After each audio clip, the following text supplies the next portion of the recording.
Okey, Assalamualaikum. Okey, hari ni saya nak tunjukkan macam mana nak buat incubator, penetas telur. Okey, modal tak sampai RM50 pun. Nanti saya akan terangkan apa yang perlu kita beli. Okey, macam saya ni dekat rumah saya ada plywood. Plywood yang tak digunakan lagi lah. Okey, kita buat ukuran, kita belah plywood, kita belah kayu. Kan, kita buat kotak. Kotak ni ikut kreatif masing-masing, tapi jangan terlampau besar, jangan terlampau kecil. Kalau besar nanti banyak lampu kita pakai. Kalau kecil macam saya buat ni cuma pakai 2 lampu lah. Cuba untuk cukupkan kepanasan sahaja. Kepanasan yang mencukupi untuk telur itu menetas. Okey, yang bahagian tengah tu kita kena letakkan kayu kiri kanan sebagai penyendal. Sebab bawah tu nanti kita akan letak bekas air. Bahagian atas tu kita akan letak telur. Air tu berfungsi untuk mengawal dia punya kelembapan lah, kelembapan telur. Kalau ada bekas, ukur siap-siap dulu. Nanti kalau buat nanti taklah kecil, taklah besar. Dia ngam-ngam dengan bekas tu. Macam bekas saya ni saya beli kat kedai RM2 je. Okey, ini barang yang kena ada. Okey, yang ni thermostat untuk oven. Kalau nak beli kita kena ambil suhu dalam 30 hingga 100 darjah Celsius. Sebab suhu yang kita nak pakai untuk menetaskan telur ni dalam 37 hingga 39 macam tu lah. Kalau thermostat tu suhu 250 ke atas, kita tak boleh dapat lah suhu 39 tu. Maknanya kena pilih betul-betul thermostat untuk oven tu ataupun heater. Lebih kurang macam tu, 30 hingga ke 100 darjah Celsius. Thermostat ni dekat Shopee pun boleh beli. Harga dia 20 lebih je. Saya galakkan kita beli thermostat yang manual macam ni lah, yang analog macam ni. Jangan beli yang digital. Orang cakap yang digital ni tak tahan. Dia tak tahan lama, dia cepat rosak. Okey, yang ni nama dia termometer. Okey, termometer ni kita nak kawal suhu nanti. Maknanya dengan termometer ni kita akan kawal kita punya thermostat. Nanti saya akan ajar. Okey, kalau kita on lampu nanti, bila suhu dah cukup 39, kita akan pusing thermostat tu sehingga lampu itu mati. Itu macam mana kita nak set kita punya thermostat yang analog, yang manual tadi. Termometer ni murah je, dalam RM5. Yang ni termometer, orang panggil termometer akuarium. Biasa termometer ni letak dalam akuarium. Dekat Shopee pun ada jual. Okay, termometer ni kita akan letakkan di bahagian dalam kotak nanti untuk kita dapatkan suhu lah. Okey, yang ni lampu. Okey, lampu yang saya pakai ni 2 biji yang 25 watt sahaja, dah cukup untuk kotak saya.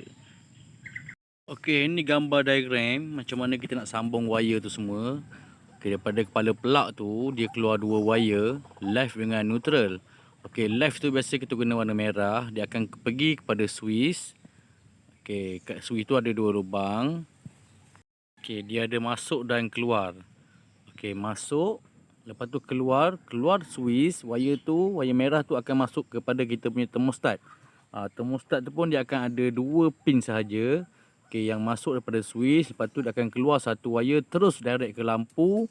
Lepas tu kita looping pergi ke lampu. Okey, habis kita punya untuk wire merah. Untuk wire biru, daripada kepala plug, dia akan pergi terus ke lampu. Looping ke lampu 1 dan looping ke lampu 2. Bising pula awak-awak ni. Okey, rasanya semua faham. Okey, kalau switch tu atas kita, nak pakai switch pun boleh, tak pakai switch pun boleh. Makna kepala pelak terus kepada thermostat pun boleh, ataupun nak pakai switch pun boleh. Macam saya pakai switch untuk safety kita lah.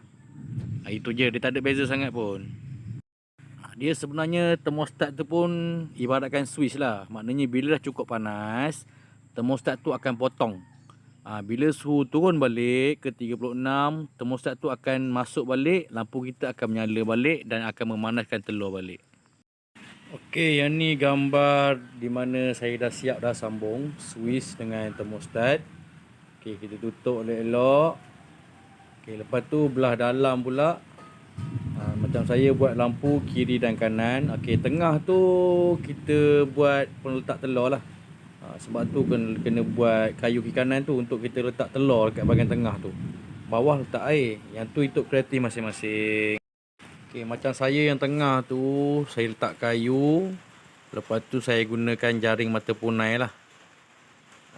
Kalau tengok tu yang terjongkit dekat atas telur tu, itu sebenarnya adalah sensor daripada termostat. Termostat dekat luar tu, kita tebuk lubang, kita jolokkan sensor tu. Lepas tu yang belakang sensor tu, itu adalah termometer. Saya letak dekat situ je supaya senang saya nak tengok. Okay, bila dah siap semuanya, kita nak setting kita punya termostat. Mula kita onkan lampu kita. Okay, berpandukan suhu tu dekat termometer tu. Okay, mula kita pusing je termometer termostat tu lebih pada 40 tak apa.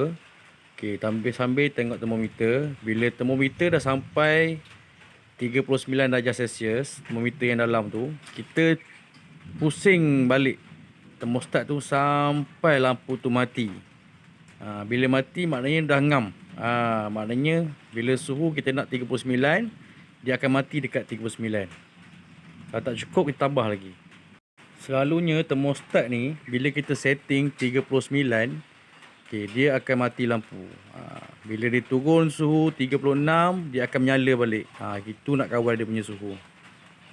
Okay, untuk telur puyuh ni biasanya hari pertama sampai hari kedua tak perlu kita nak terbalik-terbalikkan.